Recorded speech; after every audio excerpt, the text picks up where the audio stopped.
It's LA's 97.1 Amp Radio. It's McCabe in the SoCal Honda soundstage. Today joined by singer, songwriter, all the way from the UK today, Mabel. What's up? Hey. How are you? I'm good. How are you? I am good. So this is not your first time to Los Angeles. I was hoping this would be like the first, but you've been here. Yeah, I come here and make music a lot. Do you really? I do you have a certain side of town that you write on? Is there a certain area that you kind of stick to? No, I feel like I kind of write all over LA. Yeah. When you first get back to Los Angeles, do you at least have some spots to go to? I was going to bring some burgers, but I did hear that you're vegan. So I did not. I didn't bring any other food. That was a good choice to not bring the burgers. But so I was trying to look at some places. Is there a certain spot, like a restaurant in LA that you Yeah, so as soon as I land, I go straight to Cafe Gratitude. Okay, Cafe Gratitude. So I was looking some up. What's like the... Cafe Gratitude. What's the draw to Cafe Gratitude? Amazing. It's just like, it's a vegan restaurant, but like, you wouldn't know. Like, I bring non-vegan people there all the time. And do you even tell them that it is vegan? Or you just you like can let kind them... of tell because also it's called Cafe Gratitude and like, it's kind of obvious. But like the food, I think like you wouldn't be able to tell. Okay. It's amazing. Okay, well I would definitely have to check out Cafe Yeah, Gratitude. So you've been working on new music, Don't Call Me Up. We were just saying, it's a song you cannot get out of your head. That's great news. Why did you do that to all of us? What are you doing to all Actually, of us? I'm not sorry at all. He's not sorry at all. When writing this song, I mean, what was going on? Was it, I mean, obviously a breakup, and I feel like this is such a great, I mean, it could be an every night anthem, but when you're going out, like on the weekend, this is like, this song comes on and Don't Call Me Up. I mean, you're into it. Yeah, I like how into it you seem to be. I can't get it out of my head. What was the dance? Don't call me up. Don't call me up. Don't call me up. It's my Don't Call Me Up dance. So yeah, tell us about the single. Yeah, so I wrote it last summer. I was kind of going through something, a little breakup vibe, and was like feeling kind of low about the situation, and was like, I want to write a song to help me get to that place, because I was like, I know I'm going to get over it because time is amazing and you get over everything. I just want to get to that place where he's calling me and I don't care anymore, because I know that's going to happen. Right. And the song kind of helped me get there. I think it's so easy to write a breakup song that's like really sad and you feel like everything's over and like you can't see the light. But I was like, I want to make music that makes people feel good about themselves. And it does. Now, when you do break up, do you keep the ex's phone number? Is that something? I feel like if you were, it's you know when they're calling, so it's like a good thing. But is that something do you keep, delete? Like, what do you do with an ex's number? I changed my number. Oh, you do? Yeah, I changed my number, changed my hair. That's the key in a breakup. You change your number, change your hair. Wow, all right. Yeah, I think just need to start fresh. Okay. It's like, don't call me up for a little bit. Like, it's kind of satisfying to see them calling, but then after a while you just fully have to change your number, so they get that, like, when they try to call you and it's like, this number's currently not working. You're an idiot. You should not have done that. Exactly. Yeah. Are your girlfriends like, you changed your hair again? Like, seriously, come on. This is like the third time this week. I'm kind of giving it away, Mabel? Because I changed my hair a lot now. People are going to be like looking at my gram like, a lot of breakups going on. A lot of breakups going on right there with Mabel. Okay, all right. Is this part of a bigger piece of work? Are we going to see an album? Yes, for sure. I'm working on my debut album. It's actually like kind of finished now. Okay. It's coming this year. It was definitely like a process that I just couldn't rush. For years I've been like, I'm almost there, but then it's like you have to like experience things and live to have things to write about. It's like nobody wants to just hear songs about like me being in the studio writing about writing. No, like, I mean, especially if it's your debut album, you want it to be important. It's your baby. Totally. And what do you want people to take from your album? Like when they listen to it? Yeah, well, I mean, there is like a nice little theme which like will become apparent soon.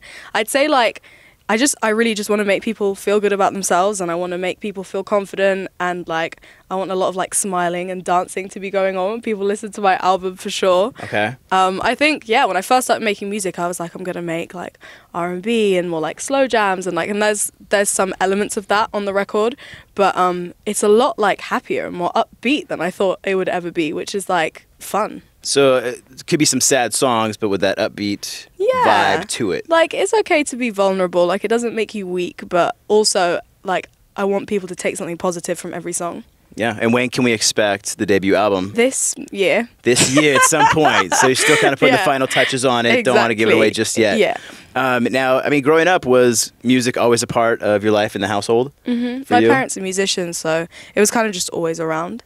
And I think when you're a kid, you don't really reflect too much on your environment. I was just like, cool, I'm in studios and I'm on tour buses and like, but now that I think about it, I'm like, it's so sick that I grew up around so many creative people and experienced so many cool things, like going to shows and and it definitely like I'm very much my own artist, and I've always made my own music, and it's been very different to what my parents have done, but like of course it was inspiring and encouraging as a kid to see them doing it. And you kind of did it in different places. Did you grow up in London and Stockholm? Yes, London and Stockholm. How different is that? They're so different. Well, I think like where you are affects what you're creating. And like I think it's a massive advantage to have all these different places to draw inspiration from. Like Stockholm's very like, in terms of like making music, it's very like methodical, and there's like a way to make a smash.